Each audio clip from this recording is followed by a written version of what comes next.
प्यारे भक्तों, आज शुक्रवार के दिन सुने 5 देवी माता की कथा। इन कथाओं को जो भी भक्त श्रद्धा से प्रसन्नचित मन से पूरा श्रवण करता है, उनके घर के भंडार सदा भरे रहते हैं, सभी मनोकामना पूर्ण होती है। तो आइए भक्तों, हम श्रवण करते हैं कथा। वैभव लक्ष्मी व्रत कथा। लाखों की जनसंख्या को अपने में समेटे कुशीनगर एक महानगर था। जैसे कि अन्य महानगरों की जीवनचर्या होती है, वैसा ही कुछ यहाँ भी था। यानी बुराई अधिक, अच्छाई कम, पाप अधिक, पुण्य कम। इसी कुशीनगर में हरिवंश नामक एक सद्गृहस्थ अपनी पत्नी दामिनी के साथ सुखी संपन्न जीवन गुजार रहा था। दोनों ही बड़े नेक और संतोषी स्वभाव के थे। धार्मिक कार्य अनुष्ठानों में उनकी अपार श्रद्धा थी। दुनियादारी से उनका कोई विशेष लेना देना नहीं था। अपने में ही मगन गृहस्थ की गाड़ी खींचे चले जा रहे थे दोनों। किसी ने ठीक ही कहा है, संकट और अतिथि की आने के लिए कोई समय निर्धारित नहीं होता। कुछ ऐसा ही हुआ दामिनी के साथ। जब उसका पति हरिवंश न जाने कैसे बुरे लोगों की संगत में फंस गया और घर गृहस्थी से उनका मन उचट गया। देर रात शराब पीकर घर आना और गाली गलौज तथा मारपीट करना उसका नित्य का नियम सा बन गया था। जुए, राटे, रेस तथा वैश्यगमन जैसे बुरे कर्म भी कुसंगति के बदौलत उसके पल्ले पड़ गए। धन कमाने की तीव्र लालसा ने हरिवंश की बुद्धि हर ली और उसको अच्छे बुरे का भी ज्ञान न रहा। घर में जो कुछ भी था सब उसके दुर्व्यसनों की भेंट चढ़ गया। जो लोग पहले उसका सम्मान करते थे, अब उसे देखते ही रास्ता बदलने लगे। भूखमरी की हालत में भिखमंगों के समान उनकी स्थिति हो गई। लेकिन दामिनी बेहद संयमी और आस्थावान तथा संस्कारी स्त्री थी। ईश्वर पर उसे अटल विश्वास था। वह जानती थी कि यह सब कर्मों का फल है। दुख के बाद सुख तो एक दिन आना ही है। अचानक एक दिन दोपहर के समय द्वार पे हुई दस्तक की आवाज सुनकर दामिनी की तंद्रा भंग हुई।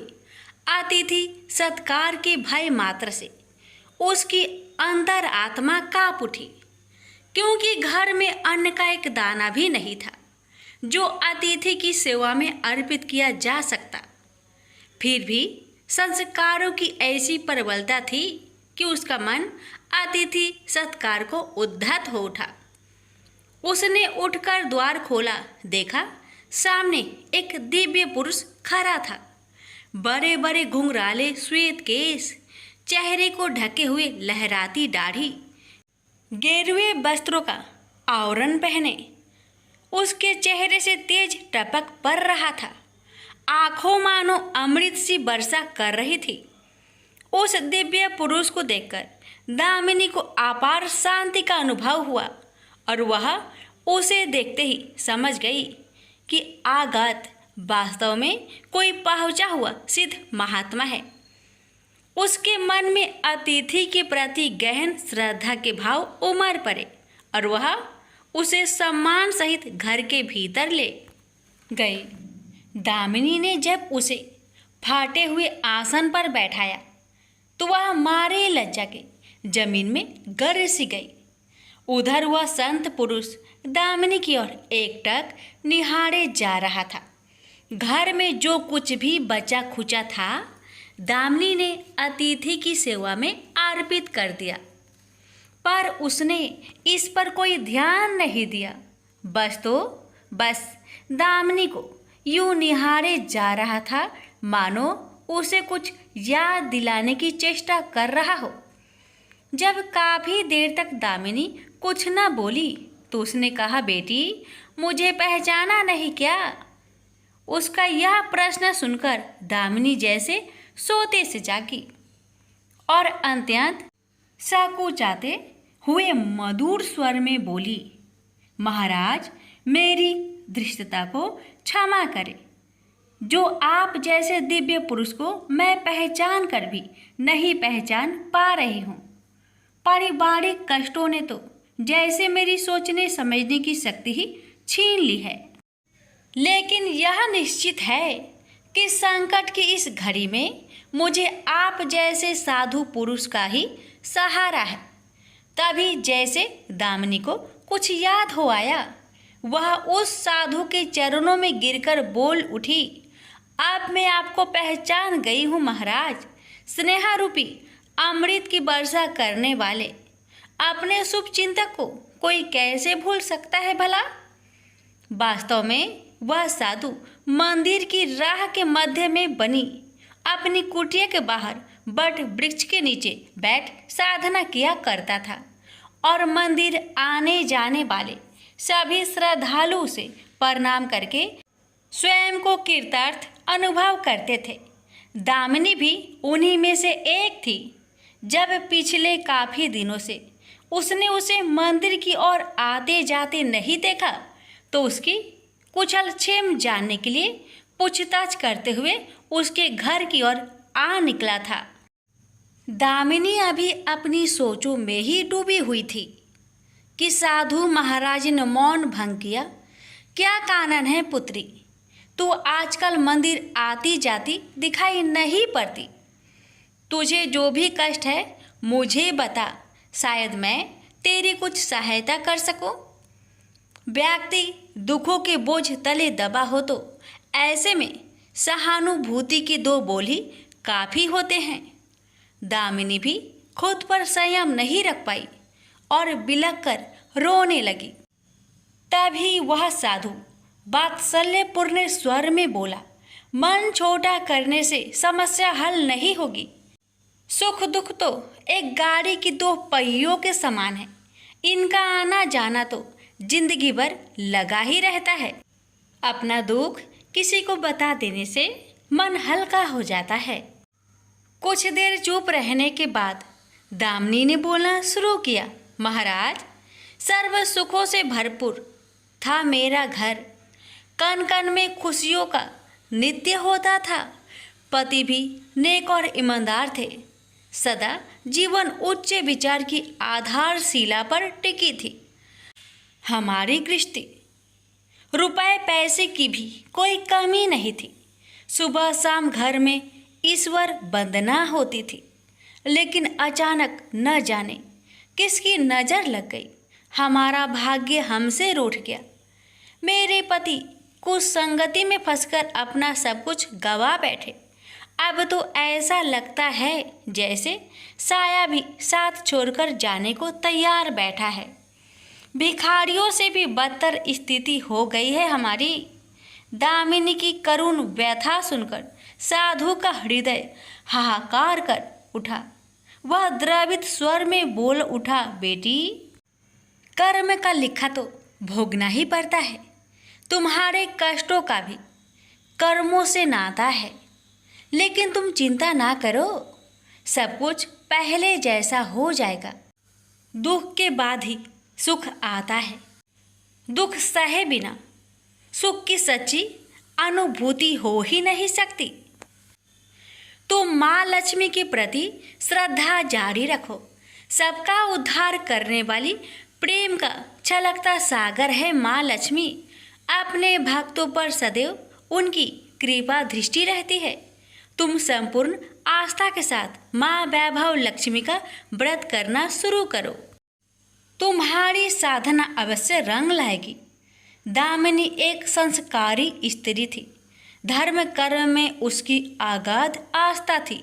माँ वैभव लक्ष्मी के व्रत की बात सुनकर उसका चेहरा दमक उठा। बोली, महाराज, यदि इस व्रत को करने से मेरे परिवार पर आई विपदा टल सकती है तो मैं इसे जरूर करूँगी।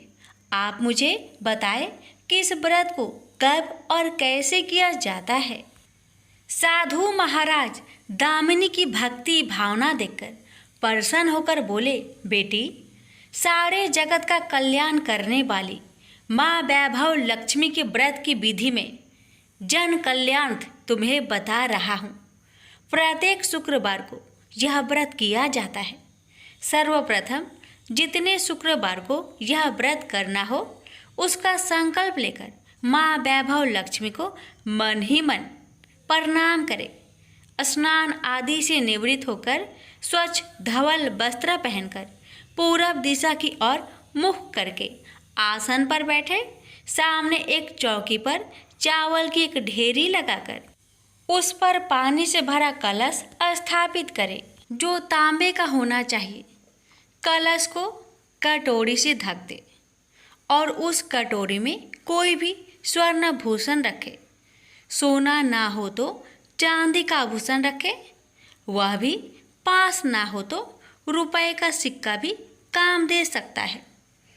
शुद्ध घी का दीपक तथा अगरबत्ती जलाए और मन ही मन पूर्ण श्रद्धा के साथ माँ वैभव लक्ष्मी का जाप करते रहे। श्री यंत्र माँ लक्ष्मी का प्रिय यंत्र है, उसे सत सत नमन करें। श्री यंत्र उपलब्ध ना हो तो पुस्तक में दिए उसके स्वरूप से काम चल जाएगा। साथ ही माँ वैभव लक्ष्मी के सभी स्वरूप को नमस्कार करें। इनकी सभी छवियाँ पुस्तक में दी गई होगी। कटोरी में रखे गहने या रुपए पर हल्दी, कुमकुम तथा अक्षत अर्पित करें। कोई भी मिष्टान प्रसाद के रूप में रखे संभव ना हो पाए तो गुड़ या शक्कर से भी काम चल सकता है। फिर श्रद्धापूर्वक माँ की आरती करके 14 बार प्रेम सहित बोले, जय माँ वैभव लक्ष्मी।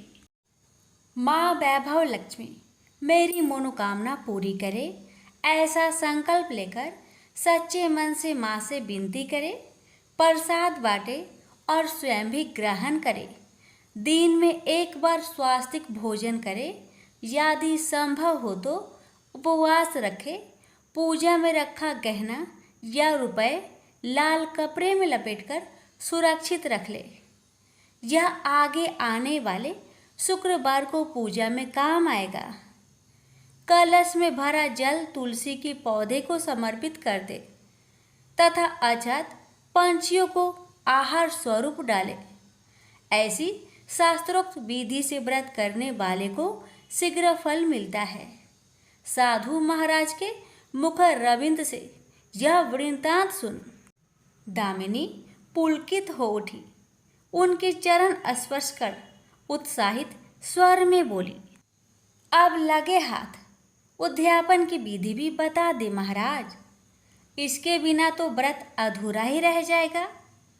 अवश्य बेटी, कहकर साधु महाराज उद्यापन की विधि बताने लगे।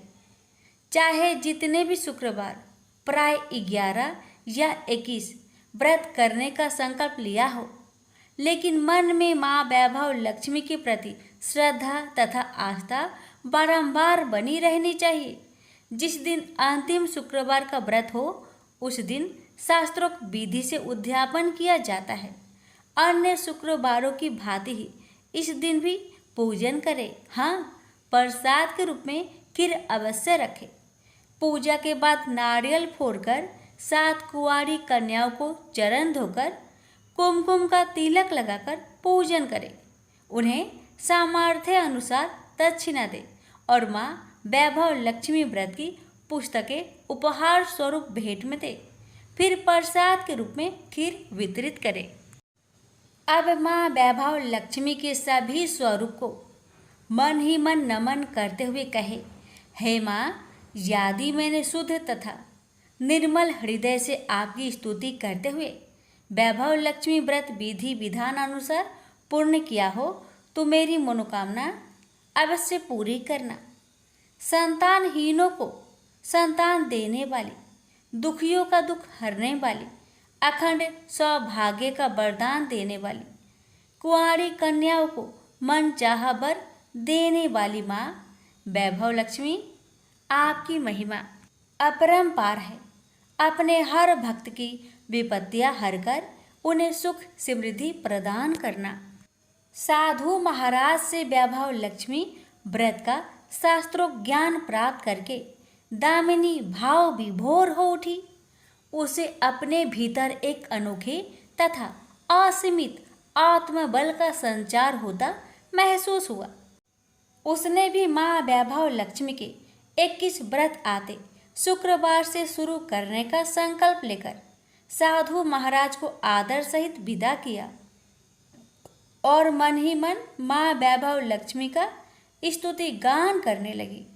2 दिन बाद ही शुक्रवार आ गया। उससे पहली रात दुखों की मारी दामिनी ठीक से सो भी न सकी। माँ वैभव लक्ष्मी के व्रत करने से उसकी समस्याओं का अंत हो जाएगा, यह सोचकर वह मुंह अंधेरी उठ बैठी और स्नान आदि कर स्वच्छ वस्त्र धारण किए।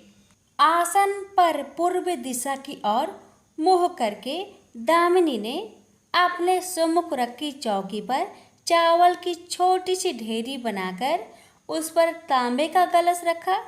लेकिन जब स्वर्ण भूषण रखने की बात आई तो धर्म संकट में पड़ गई। सारे गहने पति ने दुर्योधनों की भेंट चढ़ चुके थे। विवाहित स्त्री थी तो मंगलसूत्र भी उतार कर नहीं रख सकती थी और कोई गहना था नहीं। तभी उसे उन नन्ही पायलों का स्मरण हो आया जो उसने अपनी आने वाली संतान के लिए बनवाकर रख छोड़ी थी और पति की निगाहों से उन्हें बचाकर रखा था। उसने झटपट वह पायलें निकाली और गंगा जल से धोकर उन्हें शुद्ध करके कलश पर रखी कटोरी में डाल दिया। डिब्बे की तली में से बची खुची शक्कर निकालकर उसे प्रसाद के रूप में रखा और विधि अनुसार व्रत किया। सर्वप्रथम उसने अपने पति को प्रसाद दिया। आने वाला पूरा सप्ताह बड़े ही हंसी खुशी से बीता। बात बात पर झल्ला उठने वाला उसका पति अपेक्षाकृत शांत तथा संयत रहा। कोई मारपीट तथा कलेश घर में नहीं हुआ। इसे दामिनी ने माँ वैभव लक्ष्मी का चमत्कार समझा और मन ही मन उन्हें प्रणाम किया। माँ वैभव लक्ष्मी के प्रति उसकी आस्था और भी बलवती हो गई। इसी प्रकार शास्त्रोक्त विधि से दामिनी ने 20 शुक्रवार के व्रत पूरे कर लिए। इस बीच कई परिवर्तन हुए थे। उसका पति कुसंगति छोड़कर सीधी राह पर आ गया था और उसका कामकाज भी जमने लगा था। घर में यदि किसी चीज की बहुतायत नहीं थी तो कमी भी नहीं रह गई थी। यह सब माँ वैभव लक्ष्मी के चमत्कार और दामिनी की आस्था तथा विश्वास का परिणाम था। 21वें शुक्रवार को व्रत का उद्यापन करना था। साधु महाराज के वचन अभी मानो दामिनी के कानों में गूंज रहे थे। उनकी बताई विधि के अनुसार ही दामिनी ने शास्त्रोक्त विधि से उद्यापन किया। 7 कुंवारी कन्याओं को भोजन कराकर दक्षिणा दी। आसपास की सौभाग्यवती स्त्रियों में प्रसाद तथा माँ वैभव लक्ष्मी व्रत कथा की पुस्तकें वितरित की।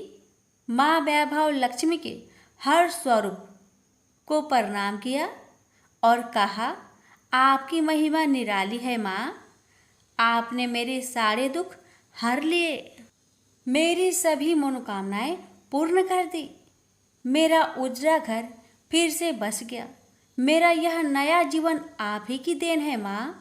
मैं आजीवन आपकी पूजा अर्चना करूंगी और दूसरों को भी आपकी महिमा से अवगत कराकर वैभव लक्ष्मी के व्रत रखने के लिए प्रेरित करूंगी।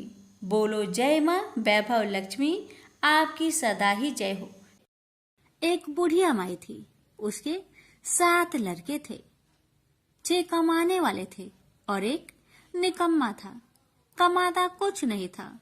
बुढ़िया माई अपने 6 बेटों के लिए भोजन बनाती थी और उनको भोजन कराती और उनसे जो कुछ जूठन बचती वह 7वें बेटे को देती थी।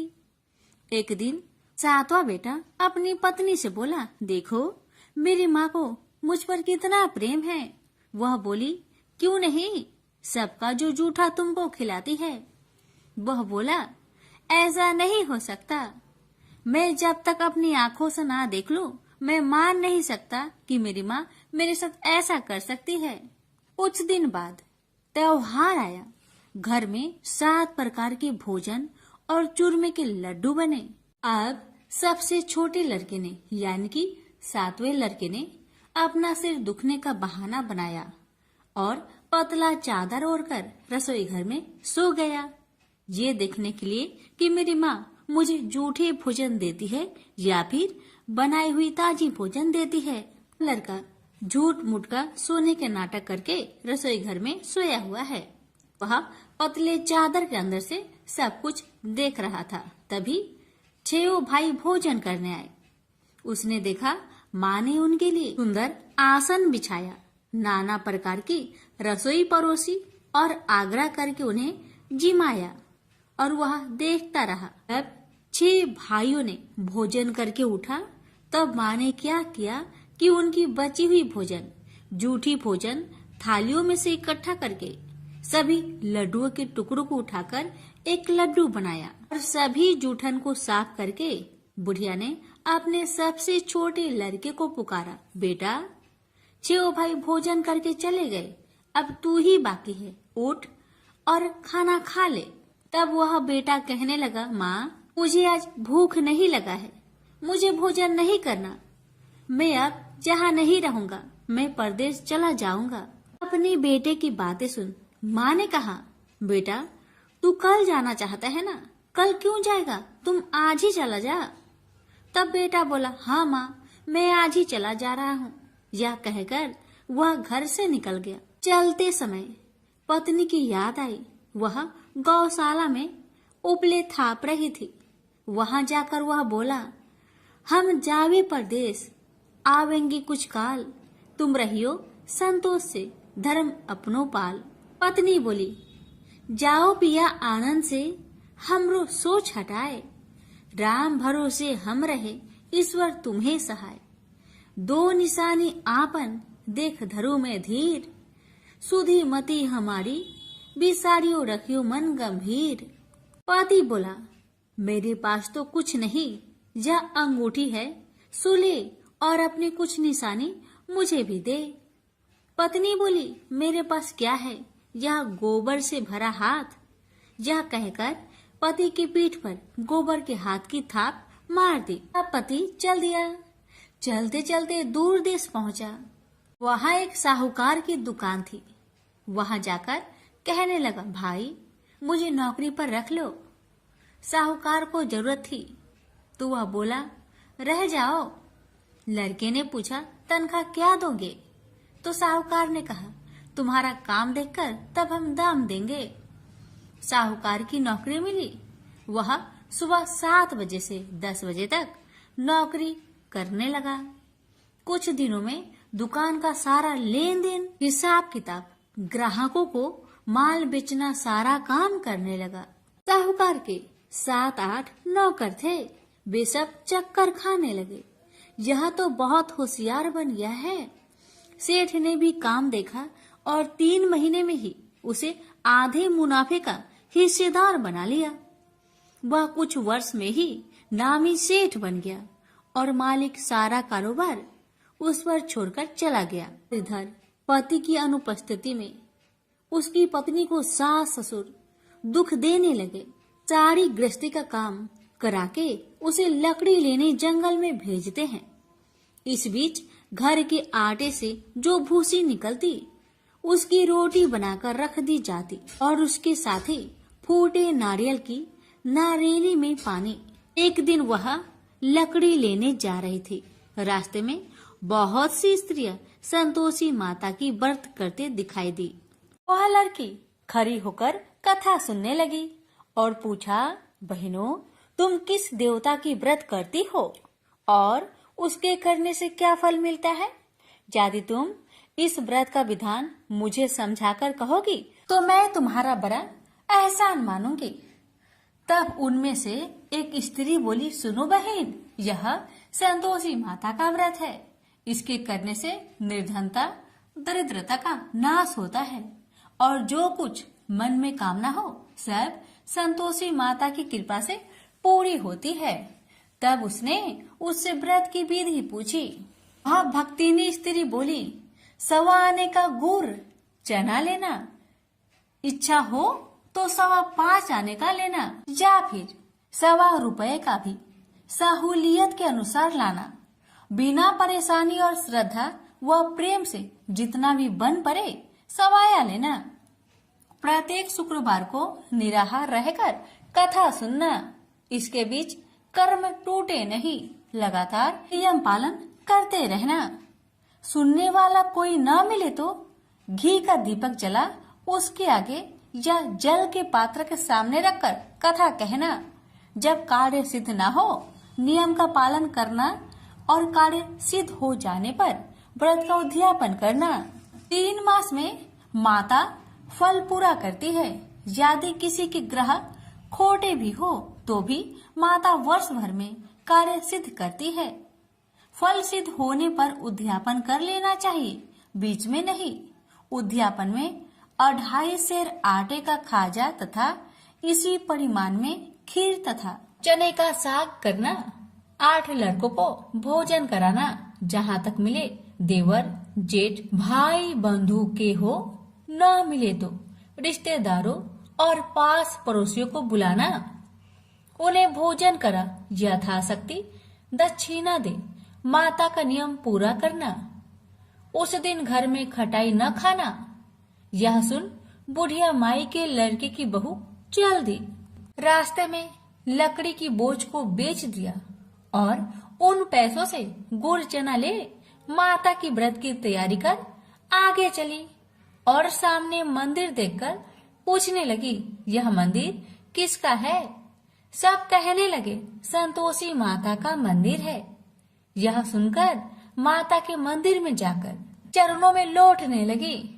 दीन हो विनती करने लगी, माँ मैं निपट अज्ञानी हूँ, व्रत के कुछ भी नियम नहीं जानती, मैं दुखी हूँ। हे माँ जगत जननी मेरा दुख दूर कर, मैं तेरी शरण में आई हूँ। माता को दया आई। एक शुक्रवार बीता कि दूसरे को उसके पति का पत्र आया और तीसरे शुक्रवार को उसका भेजा हुआ पैसा आ पहुंचा। यह देख जेठ जेठानी मुंह सिडोकने लगी, लड़के ताने देने लगे, काकी के पास पत्र आने लगे, रुपया आने लगा। अब तो काकी की खातिर बढ़ेगी।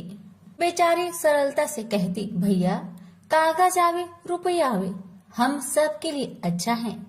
ऐसा कहकर आंखों में आंसू भरकर संतोषी माता के मंदिर में आ मातेश्वरी के चरण में गिरकर रोने लगी। माँ मैंने तुमसे पैसा कब मांगा है माँ? मुझे पैसे से क्या काम है माँ? मुझे तो अपने सुहाग से काम है। मैं तो अपने स्वामी के दर्शन मांगती हूँ माँ। तब माता ने प्रसन्न होकर कहा, जा बेटी तेरा स्वामी आएगा। यह सुनकर खुशी से बावली होकर घर जा पहुंची, अपना काम काज करने लगी। अब संतोषी माँ विचार करने लगी, इस भोली पुत्री को मैंने कह तो दिया कि तेरा पति आएगा, लेकिन कैसे? वह तो इसे सपने में भी याद नहीं करता। उसे याद दिलाने को मुझे ही जाना पड़ेगा। इस तरह माता जी उस बुढ़िया के बेटे के पास जा सपना में प्रकट हो कहने लगी, साहूकार के बेटे तुम सो रहा है या जागता है? वह कहने लगा, माता मैं सोता भी नहीं जागता भी नहीं, कहो क्या आज्ञा है? माता कहने लगी, तेरे घर बार कुछ है कि नहीं? वह बोला, मेरे पास सब कुछ है माँ, माँ बाप है, पत्नी है, क्या कमी है माँ? माँ बोली, भोले पुत्र तेरी पत्नी घोर कष्ट उठा रही है, तेरे माँ बाप उसे परेशान कर रहे हैं, वह तेरे लिए तरस रही है, तू उसकी सुधि ले। वह बोला, हाँ माता जी यह तो मालूम है, परंतु जाऊं तो कैसे? परदेश की बात है, लेन देन का कोई हिसाब नहीं है, कोई जाने का रास्ता भी नहीं आता, कैसे चला जाऊं? माँ कहने लगी, मेरी बात मान, सवेरे नहा धोकर संतोषी माता का नाम ले, घी का दीपक जला, दंडवत कर दुकान पर बैठ, देखते देखते तेरा सारा लेन देन चुक जाएगा, जमा का माल बिक जाएगा, साज होते होते धन का भारी ढेर लग जाएगा। माता की बात मानकर वह नहा धोकर संतोषी माता को दंडवत घी का दीपक जला थोड़ी देर में देने वाले रुपए लाने लगे, लेने वाले हिसाब लेने लगे। कोठे में भरे सामान की खरीदारी नगद दाम में दे सौदा करने लगे। शाम तक धन का भारी ढेर लग गया। मन में माता का नाम ले चमत्कार देख प्रसन्न होकर घर ले जाने के वास्ते गहना कपड़ा सामान खरीदने लगा। यह काम से निपट तुरंत घर को रवाना हुआ। उधर उसकी पत्नी जंगल में लकड़ी लेने जाती है। लौटते वक्त माता जी के मंदिर में विश्राम करती है। वह तो उसके प्रतिदिन रुकने का जो स्थान ठहरा। धूल उड़ती देख वह माता से पूछती है, हे माता, यह धूल कैसे उड़ रही है? माता कहती है, हे पुत्री, तेरा पति आ रहा है।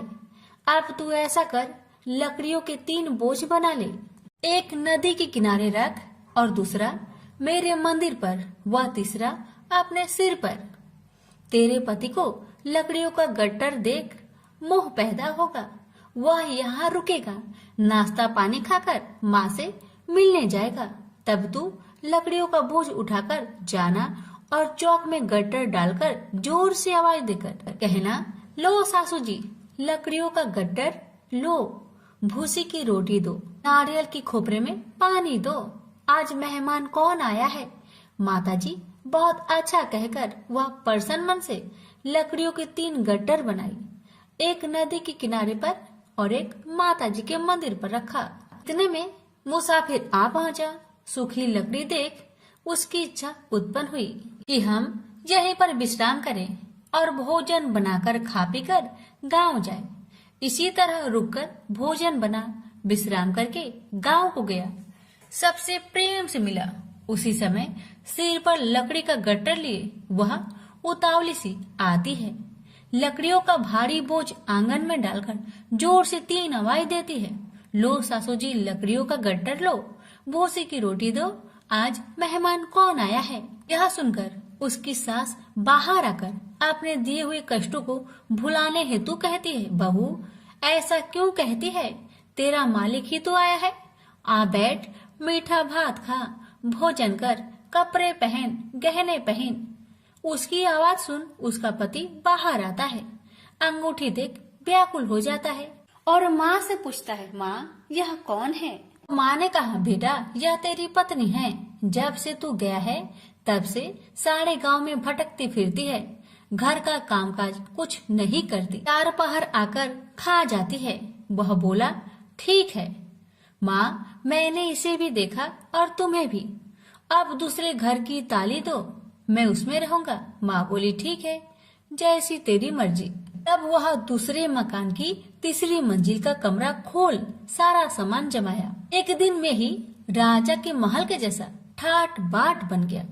अब क्या था, बहू सुख भोगने लगी। इतने में शुक्रवार आया। उसने पति से कहा, मुझे संतोषी माता का व्रत उद्यापन करना है। पति बोला, खुशी से कर लो। वह उद्यापन की तैयारी करने लगी। जेठानी के लड़कों को भोजन के लिए कहने गई। उन्होंने मंजूर किया, परंतु पीछे से जेठानी ने अपने बच्चों को सिखाया, देखो भोजन के समय खटाई मांगना, जिससे उसका उद्यापन पूरा ना हो। अब तो बच्चे जिमने आए, खीर खाना पेट भर के खाए, परंतु बाद में खाते ही कहने लगे, हमें खटाई दो, खीर खाना हमको नहीं भाता। देखकर आरुचि होती है। वह कहने लगी, भाई खटाई किसी को नहीं दी जाएगी, यह माँ संतोषी का प्रसाद है।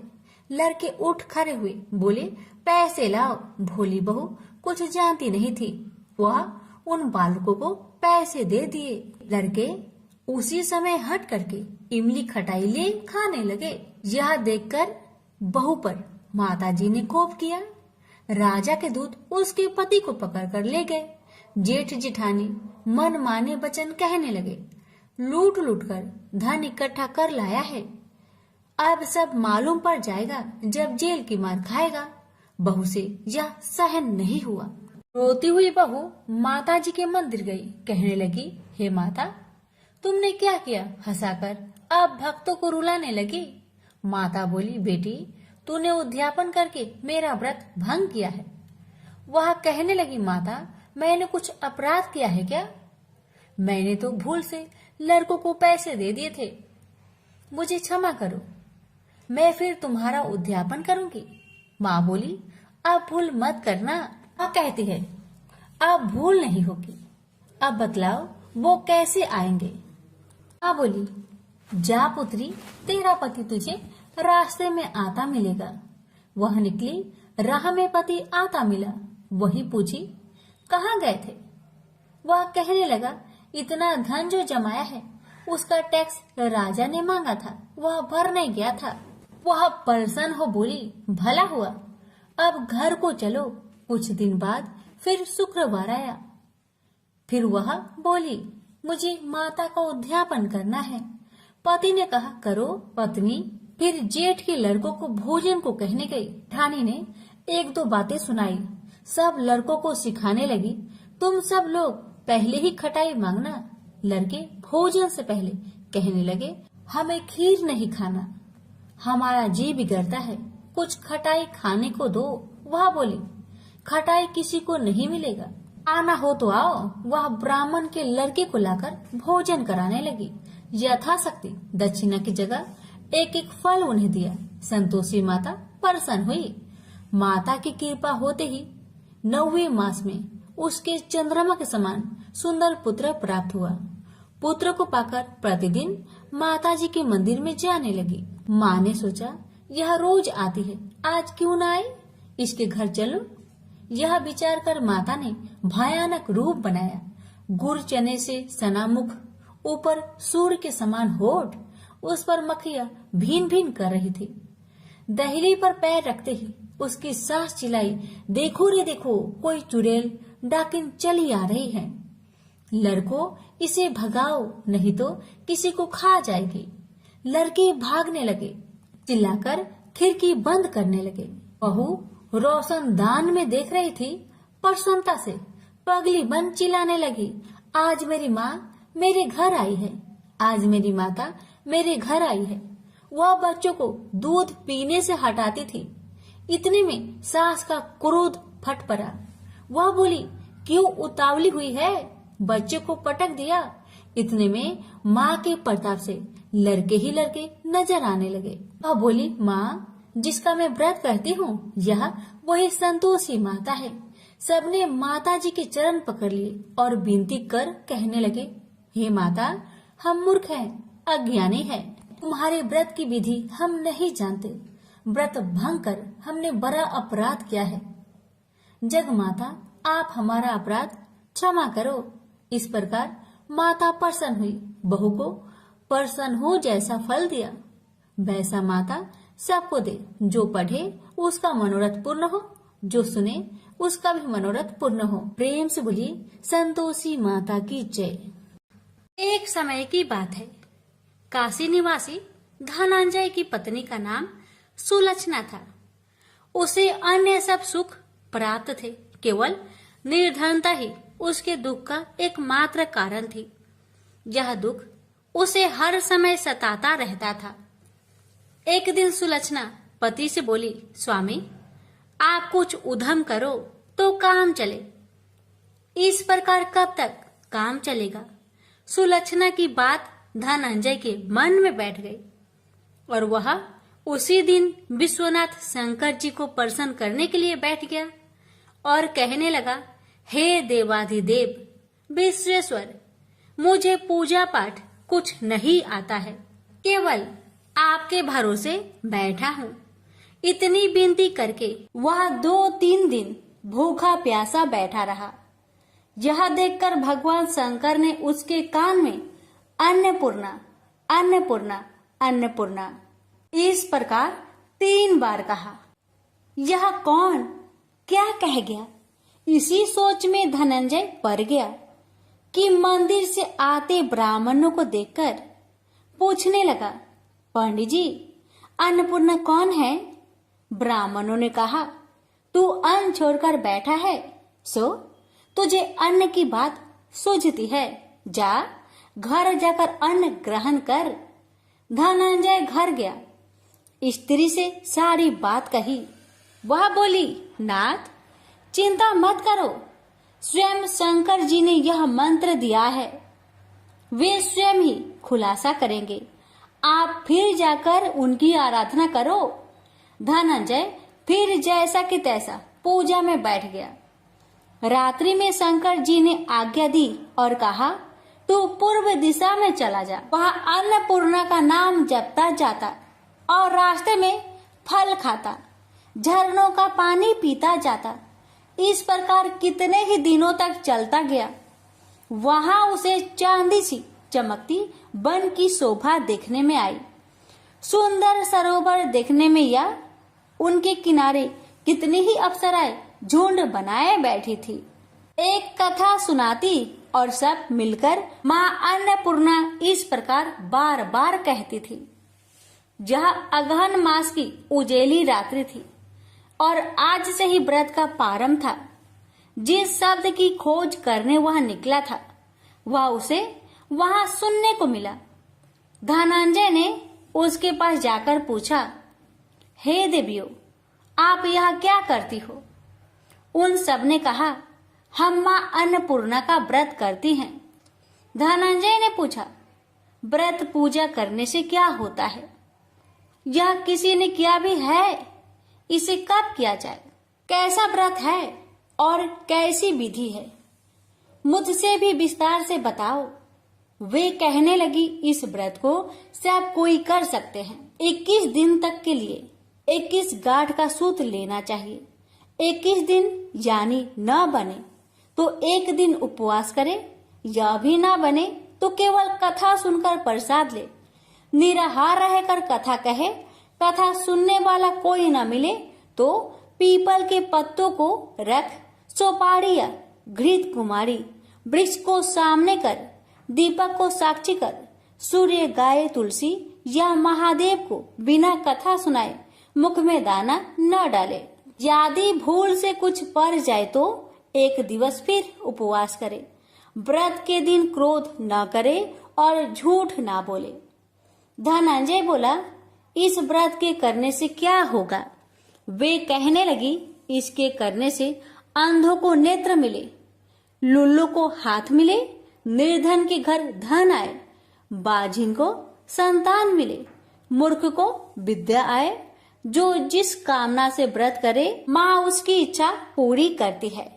वह कहने लगा, बहनों, मेरे पास भी धन नहीं है, विद्या नहीं है, कुछ भी तो नहीं है। मैं तो दुखिया ब्राह्मण हूँ, मुझे इस व्रत का सूत दोगी? हाँ भाई, तेरा कल्याण हो, हम तुम्हें अवश्य देंगे। ले, इस व्रत का मंगल सूत्र ले। धनंजय ने व्रत किया। व्रत पूरा हुआ तभी सरोवर में से 21 खंड की स्वर्ण सीढ़ी हीरा मोती जड़ी हुई प्रकट हुई। धनंजय अन्नपूर्णा अन्नपूर्णा कहता जाता था। इस प्रकार कितनी ही सीढ़ियां उतर गया तो क्या देखता है कि करोड़ों सूर्य से प्रकाशमान अन्नपूर्णा का मंदिर है। उसके सामने स्वर्ण सिंहासन पर माता अन्नपूर्णा विराजमान है। सामने भिक्षा हेतु शंकर भगवान खड़े हैं। देवांगनाएं चवर डुलाती है, कितनी ही हथियार बांधे पहरा देती है। धनंजय दौड़कर जगदम्बा के चरणों में गिर गया। देवी उसके मन का कलेश जान गई। धनंजय कहने लगा, माता, आप तो अंतर्यामी हो, आपको अपनी दशा क्या बताऊं? माता बोली, मेरा व्रत किया है, जा, संसार तेरा सत्कार करेगा। माता ने धनंजय की जिह्वा पर बीज मंत्र लिख दिया। अब तो उसके रोम रोम में विद्या प्रकट हो गई। इतने में क्या देखता है कि वह काशी विश्वनाथ के मंदिर में खड़ा है। माँ का वरदान ले धनंजय घर आया। सुलक्षणा से सब बात कही। माता जी की कृपा से उसके घर में संपत्ति उमड़ने लगी। छोटा सा घर बहुत बड़ा गिना जाने लगा। जैसे शहद के छत्तों में मक्खियां जमा होती है, उसी प्रकार अनेक सगे संबंधी आकर उसकी बड़ाई करने लगे। कहने लगे, इतना धन और इतना बड़ा घर, सुंदर संतान नहीं हो तो इस कमाई का कौन भोग करेगा। सुलक्षणा से संतान नहीं है, इसलिए तुम दूसरा विवाह करो। अनिच्छा होते हुए भी धनंजय को दूसरा विवाह करना पड़ा और सुलक्षणा को सौत का दुख उठाना पड़ा। इस प्रकार दिन बीतते गए और अगहन मास आया। नए बंधन से बंधे पति से सुलक्षणा ने कहलाया कि हम व्रत के प्रभाव से सुखी हुए हैं, इस कारण यह व्रत छोड़ना नहीं चाहिए। यह माता जी का प्रताप है जो हम इतने संपन्न और सुखी हैं। सुलक्षणा की बात सुन धनंजय उसके यहाँ आया और व्रत में बैठ गया। नई बहू को इस व्रत की खबर नहीं थी। वह धनंजय की आने की राह देख रही थी। दिन बीतते गए और व्रत पूर्ण होने में 3 दिवस बाकी थे कि नई बहू को खबर पड़ी। उसके मन में ईर्ष्या की ज्वाला दहकने लगी थी। सुलक्षणा के घर आ पहुंची और उसने वहां भगदड़ मचा दी। वह धनंजय को अपने साथ ले गई। नए घर में धनंजय को थोड़ी देर के लिए निंद्रा ने आ दबाया। इसी समय नई बहू ने उसका व्रत का सूत तोड़कर आग में फेंक दिया। अब तो माता जी का कोप जाग गया। घर में अकस्मात आग लग गई। सब कुछ जलकर खाक हो गया। सुलक्षणा जान गई और पति को फिर अपने घर ले आई। नई बहू रूठकर माता पिता के घर जा बैठी। पति को परमेश्वर मानने वाली सुलक्षणा बोली, नाथ घबराना नहीं, माता जी की कृपा अलौकिक है। पुत्र कुपुत्र हो जाता है पर माता कुमाता नहीं होती। अब आप श्रद्धा और भक्ति से आराधना शुरू करो, वे जरूर हमारा कल्याण करेगी। धनंजय फिर माता के पीछे पड़ गया। फिर वही सरोवर सीढ़ी प्रकट हुई। उसमें माँ अन्नपूर्णा कहकर वह उतर गया। वहां जा माता जी के चरणों में रुदन करने लगा। माता प्रसन्न होकर बोली, यह मेरी स्वर्ण की मूर्ति ले, उसकी पूजा करना, तू फिर सुखी हो जाएगा। जा, तुझे मेरा आशीर्वाद है। तेरी स्त्री सुलक्षणा ने श्रद्धा से मेरा व्रत किया है, उसे मैंने पुत्र दिया है।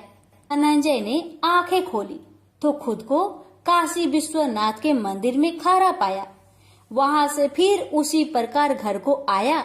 इधर सुलक्षणा के दिन चढ़े और महीने पूरे होते ही पुत्र का जन्म हुआ। गांव में आश्चर्य की लहर दौड़ गई। इस प्रकार उसी गांव के निसंतान सेठ के पुत्र होने पर उसने माता अन्नपूर्णा का मंदिर बनवा दिया।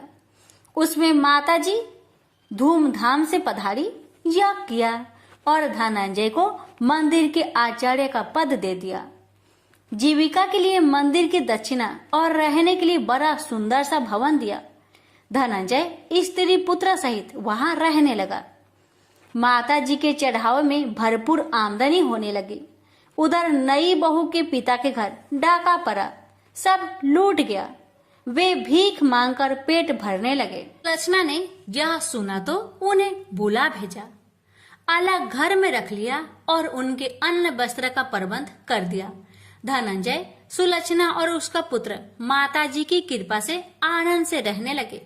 माता जी ने जैसे इनके भंडार भरे वैसे सबके भंडार भरे। हे माता, अगर आपकी कथा कहने में हमसे कोई गलती हुई हो उसे क्षमा करना और अपने सभी भक्तों की सभी मनोकामना को पूर्ण करना। प्रेम से बोलिए अन्नपूर्णा माता की जय। हर हर महादेव, माता पार्वती की जय। माता की नित्यनेम की कथा। माता सीता का 12 वर्ष का नियम था कि वे एक कथा भगवान राम को सुनाती थी। लेकिन एक बार राम जी को किसी कारण बाहर जाना पड़ा। इस पर माता ने कहा, अगर आप चले गए तो मैं कहानी किसे सुनाऊंगी। भगवान ने कहा कि आप कुएं के पाल पर जाकर बैठ जाना और वहां जो औरतें पानी भरने आएगी उन्हें अपनी कहानी सुना देना। देवी सीता ने बिल्कुल वैसा ही किया और कुएं के पास जाकर बैठ गई। तभी एक स्त्री आई। उसने रेशम की साड़ी पहन रखी थी और सोने का घड़ा ले रखा था। सीता माता उसे देखकर कहती है कि बहन, मेरा 12 वर्ष का नित्य नियम सुन लो। लेकिन उस स्त्री ने उनका नियम सुनने को मना कर दिया और बिना सुने वहां से चली गई। थोड़ी देर बाद उसकी रेशम जरी की साड़ी फट गई, सोने का घड़ा मिट्टी के घड़े में बदल गया। ये देख उसकी सास उस पर गुस्सा किया और कहा कि किसका दोष अपने सिर लेकर आई है। सास की बात सुनकर बहू ने सारी बात अपनी सास को सुना दी। अगले दिन ही वही साड़ी और घड़ा लेकर सास कुएं पर गई। माता सीता वहीं पर थी और औरत को देखकर देवी ने कहा कि आप मेरी कहानी सुन लीजिए। सास ने कहा, एक बार नहीं 4 बार सुन लूंगी। माता सीता ने अपना नियम सुनाना शुरू किया। राम आए लक्ष्मण आए, देश के पुजारी आए, नित्य नेम का नेम लाए। आओ राम बैठो राम, तपी रसोई जियो राम। माखन मिश्री खाओ राम, दूध बतासा पियो राम। सूत के पलका मोठो राम, साल दुसाला पोठो राम। साल दुसाला ओढ़ो राम, जब बोलो जब राम ही राम। राम सवारे सबके काम, खाली घर भंडार भरेंगे। सबका बेड़ा पार करेंगे, श्री राम जय जय राम। तब सास ने कहा कि बहन, आपकी कहानी तो बहुत अच्छी है। ऐसा कहकर वे अपने घर की ओर चली गई। थोड़ी समय बाद उसकी साड़ी रेशम जरी की बन गई और घड़ा सोने का बन गया। बहू के पूछने पर सास ने कहा कि बहू, तू दोष लगा के आई थी और मैं अब दोष उतारकर आ रही हूँ। सास ने कहा, वे कोई साधारण स्त्री नहीं है, बल्कि सीता माता थी। वे पुराने से नया कर देती है, खाली घर में भंडार भर देती है। वह लक्ष्मी जी का वास घर में कर देती है। आदमी की जो भी इच्छा हो उसे पूरा कर देती है। बहू के कहने पर सास ने वही कहानी उसे भी सुना दी और ऐसे ही पूरे मोहल्ले में नित्य नेम की कथा चल पड़ी। प्रेम से बोलिए सिया रामचंद्र की जय। राम लक्ष्मण जी की कहानी। राम लक्ष्मण की कहानी भगवान श्री राम, लक्ष्मण और सीता जी पिता दशरथ जी की आज्ञा से वनवास जाने लगे। रास्ते में सभी तीर्थ गंगा, जमुना, गोमती नदियों में पितृ तर्पण कर वन में कंदमूल फल फूल खाते हुए वन में अपना समय व्यतीत करने लगे। एकम के दिन लक्ष्मण जी ने राम जी की आज्ञा से फल मूल लाकर माँ सीता को दिए। तब माँ सीता ने 4 पत्तल परोसी। तब लक्ष्मण ने पूछा, भाभी माँ, हम 3 हैं, फिर 4 में क्यों परोसा? तब माँ सीता बोली, 1 पत्तल गौ माता की है। राम जी, लक्ष्मण जी गौ माता को पत्तल परोसती। तब राम जी ने पूछा, सीता जी, आपने खाना शुरू क्यों नहीं किया? तब सीता माँ बोली, मेरे तो राम कथा सुनने का नियम है। राम कथा सुनने के बाद ही मैं फल ग्रहण करूँगी। तब राम जी बोले, मुझे कथा सुना दो। लक्ष्मण जी बोले, मुझे सुना दो। तब माँ सीता बोली, औरत की बात औरत सुने। आप मेरे पति हो, आप मेरे देवर हो, आपसे कैसे कहूँ? तब लक्ष्मण जी ने सोचा, इस जंगल में कौन औरत मिलेगी। तब लक्ष्मण जी ने अपनी माया से एक नगरी का निर्माण किया। उस नगरी में सब सुख सुविधाएं से युक्त थी। उस नगरी में सब चीज़ें सोने की थी, इसलिए नगरी का नाम सोन नगरी रखा। सभी नगर निवासियों को घमंड हो गया। उस नगरी में कोई गरीब नहीं था।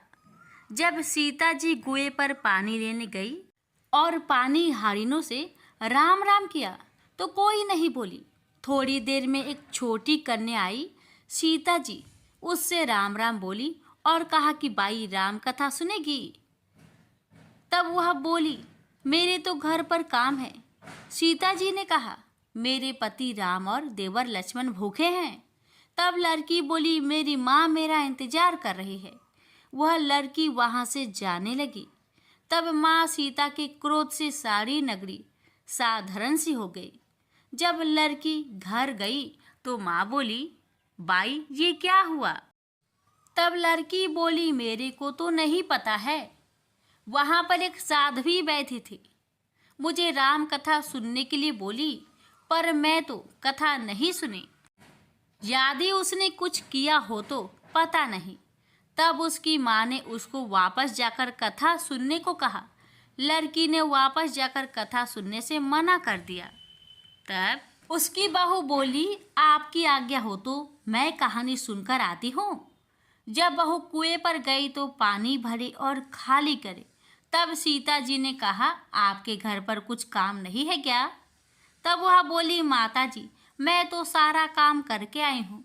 तब माँ सीता बोली, तू मुझे माँ कहकर बुलाई, यदि तुझे समय हो तो मेरी राम कहानी सुन लोगी? तब वह बोली, माता जी कहानी सुनाओ, मैं प्रेम से कहानी सुनूंगी। चंदन चौकी मोतिया हार, राम कथा माहड़े हिड़बेरो आधार। राम कथा सुनाऊं, राम ने मनाऊं, राम कहे तो परदेश में जाऊं। सीता जी ने कहा, हे भाई तूने मेरी मृत्यु लोक में मदद करी, भगवान तेरी स्वर्ग लोक में रक्षा करेंगे। सीता जी ने राम कथा सुनाई। बाई ने कथा सुनी। आओ राम बैठो राम, जल भर झाड़ी लाई राम। केलारी दातून लाई राम, ठंडा जल भर लाई राम। संपाडो पदरावो राम, जकलैया टोपी ललाई राम। करा किलंगी लाई राम, स्वर्ण सिंहासन लाई राम। तापर आप बिराजो राम, झालर टिकारा लाई राम। शंख ध्वनि गरनाऊ राम, हिडिबे हीरा शोभे राम। निरखता मन मोहे राम, चरण शरण में आई राम। शरण आपरी ले लयो राम, माखन मिश्री लाई राम। माखन मिश्री आरोगो राम, दूध भर कटोरी लाई राम। मेवा चिरंजी परोसू राम, खाती मीठी चाखा राम। चरखो फरखो आरोगो राम, रूच रूच भोग लगाऊं राम। जो भावे सो ले लो राम, जल भर झाड़ी लाई राम। अभी आचमन कर लो राम, रे श्याम गमछा लायो राम। हाथ मुँह पोछ लियो राम, पुष्पासु सेज बिछाऊ राम। अंतरिया छिड़काऊ राम, हिगलू डोलिया डलाऊ राम। सीता जी चरण दबावे राम, सुख भर सेज पोढ़ो राम। हजार पंखा ढोलू राम, थामे राम महा में राम। रोम रोम में राम ही राम, घट घट माया विराजो राम। मुख में तुलसी बोलो राम, खाली मिजाज काई काम। जब बोलो जब राम ही राम, बोलो पंछी राम राम। पूर्ण होवे मंगल काम। राम कथा पूर्ण हुई तो सीता जी ने कहा, हे भाई तूने मेरी राम कथा सुनी, मेरी सहायता की। राम जी लक्ष्मण को जिमाया है, भगवान तेरी भी रक्षा करेंगे, तुझे स्वर्ग का सुख मिलेगा। सीता माता ने उपहार स्वरूप अपने गले का हार दे दिया।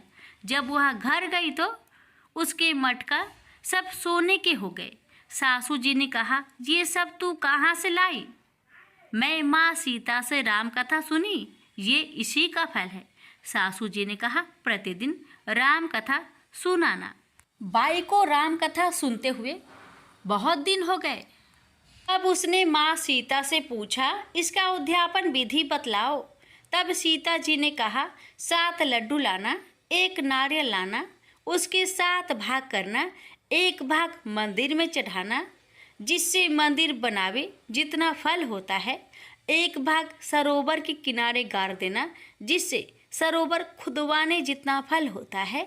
1 भाग भागवत गीता पर चढ़ाना, जिससे भागवत गीता पाठ करवाने जितना फल होगा।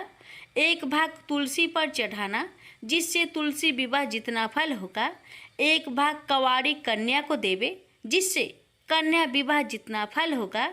1 भाग सूरज भगवान को चढ़ाना, जिससे 33 करोड़ देवी देवता को भोग लगाने जितना फल होगा। अब उसने विधि पूर्वक उद्धापन कर दिया।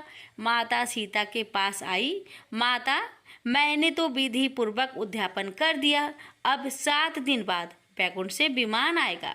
गांव के सारे लोग एकत्र हो गए और पूछने लगे कि भाई, तूने ऐसा कौन सा धर्म पुण्य किया?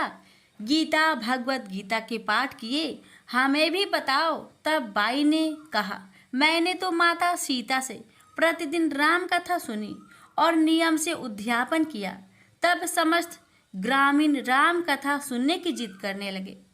तब बाई राम कथा कहने लगी और सब नर नारी सुनने लगे।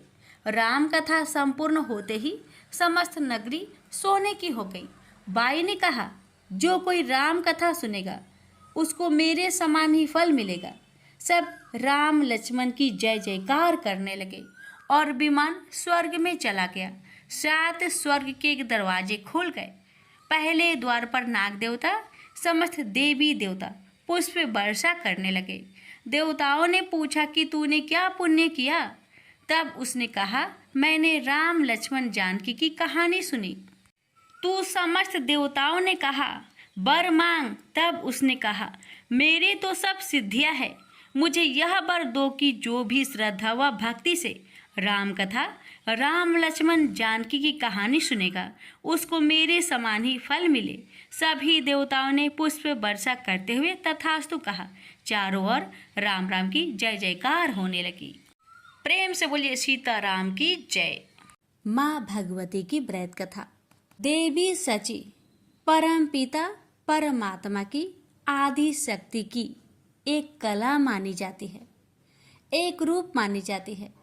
पूर्व काल में जब कहीं स्वयंवर होते थे, अर्थात राजा महाराजा अपनी कन्या के विवाह के लिए विभिन्न राज्यों के राजकुमारों को आमंत्रित करके उनमें से अपनी पसंद के वर को चुनने का कन्या को अवसर देते थे, तो देवी सची की ही सर्वप्रथम आह्वान करके स्थापना की जाती थी तथा उनकी पूजा अर्चना करके स्वयंवर की रस्में प्रारंभ होती थी। ऐसा माना जाता था कि देवी सची की आराधना करने से स्वयंवर में किसी प्रकार विघ्न नहीं पड़ता। इस प्रकार सची स्वर्ग के भोगों के बीच जल में कमल के समान निर्लिप्त रह रही थी कि अचानक स्वर्ग को भी दुखों ने आ घेरा। देवराज से एक भयानक भूल हो गई। यद्यपि उनका कार्य ही पृथ्वी पर सुख और शांति रखने के लिए असुरों और दानवों का नाश करना था, लेकिन उन्होंने एक बार बिना विचार किए भगवान के भक्त पितासुर का वध कर डाला। चारों ओर उनकी बुराई होने लगी। जिसने भी सुना इंद्र की निंदा की। चारों ओर से इंद्र पर जब घृणा और निंदा की बौछार पड़ने लगी तो वह देवलोक छोड़कर भाग गए और मान सरोवर में जाकर एक कमल नाल में छिपकर बैठ गए। देवताओं ने इंद्र को बहुत खोजा, लेकिन जब इंद्र कहीं नहीं मिले तो उन्होंने ऋषि मुनियों से सलाह करके नहुस को इंद्र आसन पर बैठा दिया। इंद्र का पद पाकर नहुस में अहंकार जाग उठा। उसने एक दिन राजसभा में कहा, गुरुदेव, आज मैं इंद्र के सिंहासन पर बैठा हूँ।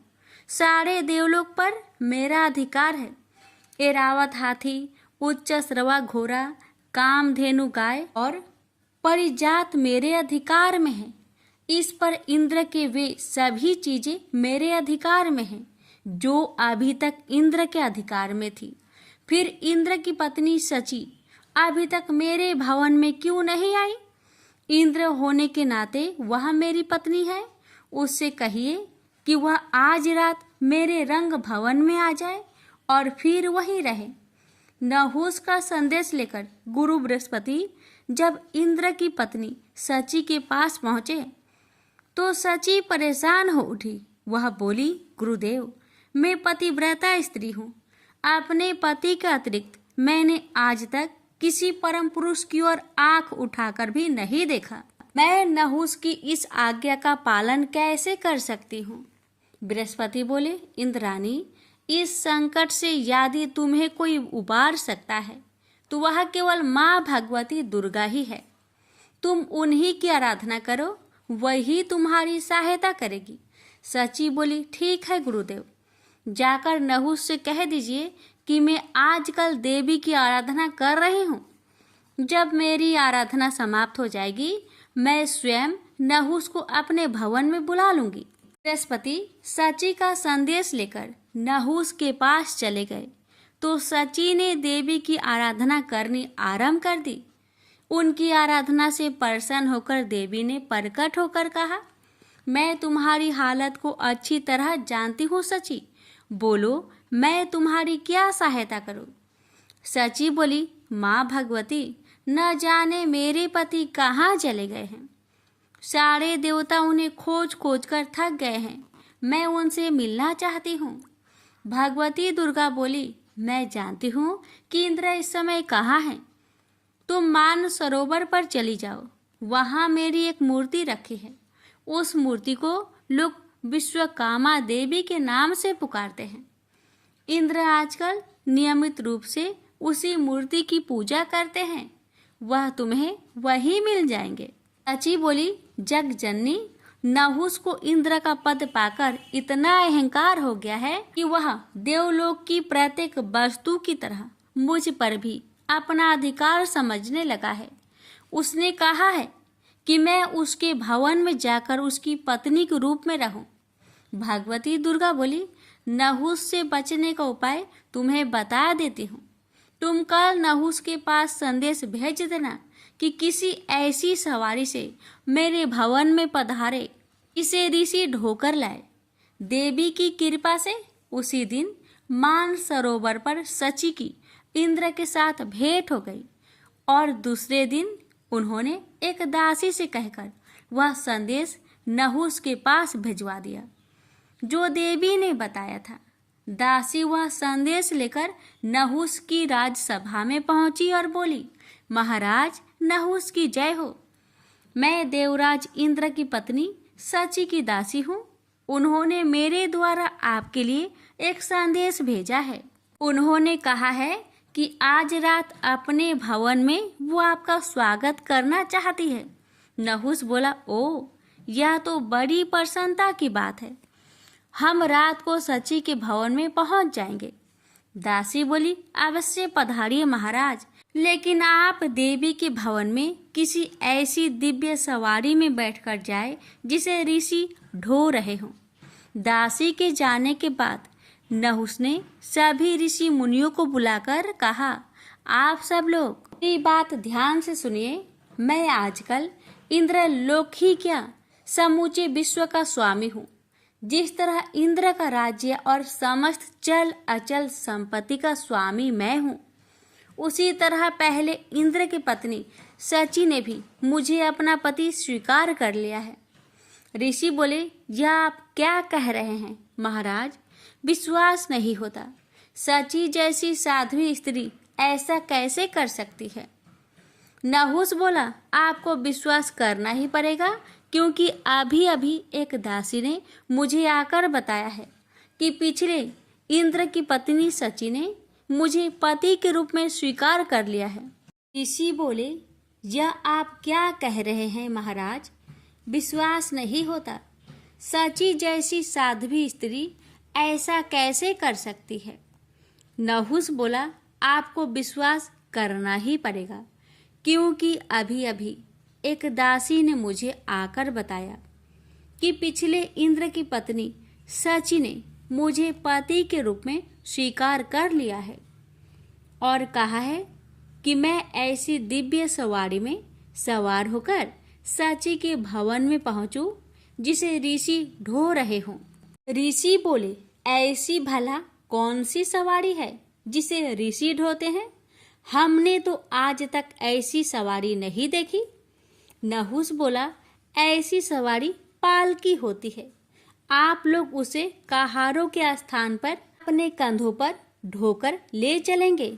मैं इंद्र हूँ, आपको मेरी इस छोटी सी आज्ञा का पालन हर हालत में करना होगा। नहुस की इस आज्ञा को सुनकर ऋषियों को बहुत बुरा लगा। जी चाहा कि नहुस को श्राप दे दे।